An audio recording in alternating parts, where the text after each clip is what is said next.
You got to get organized at piano, not just on a micro scale. So before we were talking, I've talked a lot about the bracket technique, where you kind of grab little sections of music like this, right? And just practice these little sections so that you get super focused when you're practicing the piano. Okay, but what about more on a macro scale? So when I was doing my piano recital, I started to get like really overwhelmed because there were all these pieces I had to learn. Let me just delete that for a second. There we go.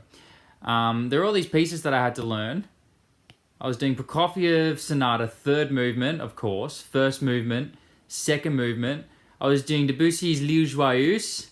I was doing a Chopin Etude. I was doing a Chopin Nocturne, and I was doing a Debussy Etude. So this was a 45-minute recital, and I reached a point where I was like, oh my gosh, this is so overwhelming. I have so much music. How am I going to organize my time around learning all of this music? How am I going to organize my time around learning these notes and more specifically keeping these notes in my head?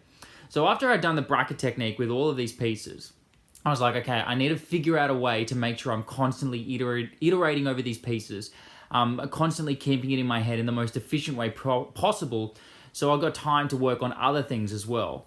And so I tried a few different ideas. So I'd be like, all right, today's Chopin day, or today's Prokofiev day. And I found that didn't really work because it meant that some days pieces would be neglected for like 2, 3, 4 days. And I realized very quickly that I basically want to create this cycle where I review every single piece as often as possible.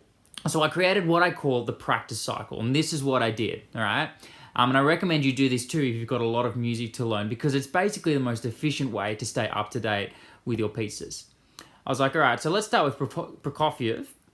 He's the first movement of his sonata, and then the second movement, then the third movement, Debussy Etudes, and I created this cycle like this. Isn't this cool how I'm kind of in the middle, and that's all like going around the outside?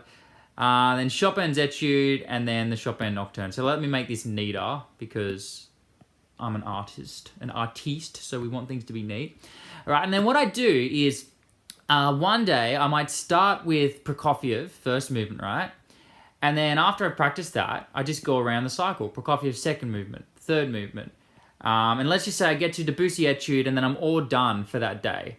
Then the next day I'll pick up from Debussy Etude, and I'll keep going around the circle like this, right? Now, if it's an easier piece, like the Debussy Etude was probably one of the easier ones. I mean, it wasn't easy, but one of the easier pieces I was playing. I still reviewed it. It just meant that it took less time. So it might only take me like 4 or 5 minutes to review this piece. So even the easier pieces, I recommend reviewing. So the Chopin Nocturne, it just meant that when I got to these pieces, I'd spend less time on it. Now, this was one part of my practice. I actually broke my practice up into 2 different sorts. So this is one part. We're going to talk about the other type of practice I did, which is more focusing on the difficult parts and the more technical work in the next video. So I'll talk about that tomorrow.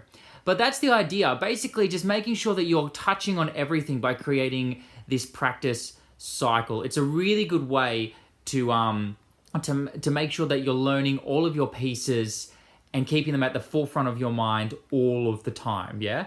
And it's kind of like what I was talking about in the yesterday, where if you do the same thing over and over again, your brain starts to get bored. So if I was just doing all of my Prokofiev pieces every single day, my brain would often start to shut down and be like, okay, I'm really sick of Prokofiev now.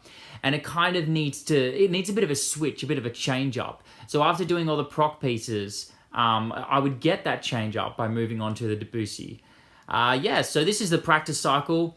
I highly recommend you try practicing this way, especially if you've got a lot of music to learn. I found it to be particularly useful.